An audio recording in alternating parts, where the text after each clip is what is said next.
ladies and gentlemen, friends, many thanks for making the time to come this evening to this annual event hosted by our really good friends at CONCERN Korea. I'd like to extend a very warm welcome to Mr. Dominic Crowley, the new CEO of CONCERN, on what is, I believe, his first visit as CEO to Korea. Not his first visit, but his first visit as CEO. Look, the Global Hunger Index is an annual opportunity to take stock of the great scourge of our humanity. The scale of hunger, the nature of today's experience of hunger, where it exists and what is causing it. It is also a really important opportunity to reaffirm one simple fact. We know how to fix this problem. We as a global community have the solutions in our hands. And with experts like CONCERN by our side, we can address this problem and prevent its recurrence in the future. For the past 20 years, as long as this landmark publication has been produced, I have been diligently taking stock of its findings each year. And I'm glad to offer a couple of reflections here today. I take three key messages away from this year's report. Firstly, sadly, the prevalence of conflict is on the rise. This inevitably is accompanied by the experience of hunger, in turn exacerbated by climate stress. The world is in a period of great transition at present, and we know that this can lead to disruptions to food markets, suffering and displacement of innocent civilians, and obstacles to providing humanitarian aid and long-term development support. We need political leaders to reflect on this and do their utmost to defuse tensions wherever possible. And we need to find ways to break the cycle of conflict and hunger, encouraging communities to identify peace dividends and collaborate effectively. The second message I take away is that the epidemic of hunger is sadly worsening, without a doubt. It now looks like our goal of zero hunger by 2030 is fast becoming an unreachable dream.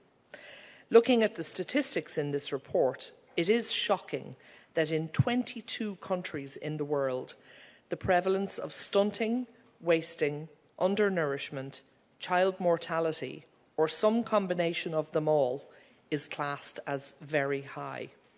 That should shock us all and spur us into action.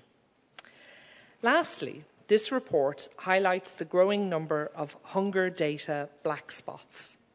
There are a number of reasons for this, but most importantly, limited or lack of access to humanitarian aid agencies, like CONCERN, to be able to assess the situation on the ground. This we might call hidden hunger. And sadly, this concept of hidden hunger is one which we are very familiar with in Ireland. As you may know, the Irish commitment to addressing hunger came largely from our own devastating experience of hunger in the 19th century. And for a long time, records show that our experience was largely hidden for many years. The indignity, the shame, the injustice, and the physical pain of literally starving to death is bad enough. But for humanity to not acknowledge or document it surely exacerbates the experience. Since there are so many innocent people around the world experiencing hidden hunger today, as we gather here, I thought I would share a real-life testimony of what it looks like when we pull back the curtain. Kerry is a part of Ireland that was severely affected by our famine in the 19th century, and the following is an excerpt from a letter to the Kerry Examiner newspaper in February of 1846. The poor children presented the most piteous and heartrending spectacle. Many were too weak to stand. Every child was lacking in facial expression, and for some, they had evidently lost their intelligence. Many were remnants of families crowded together in one cabin.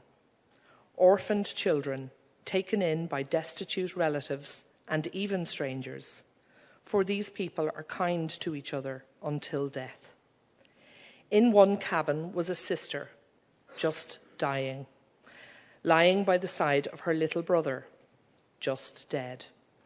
I have worse than this to relate, but it is useless to go on.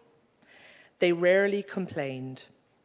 When inquired of what was the matter, the answer was alike in all, an uchras, which is the Gaelic for hunger. We truly learned the terrible meaning of that sad word, uchras, hunger. The daily experience of those experiencing extreme hunger today is little different from Ireland in the 19th century.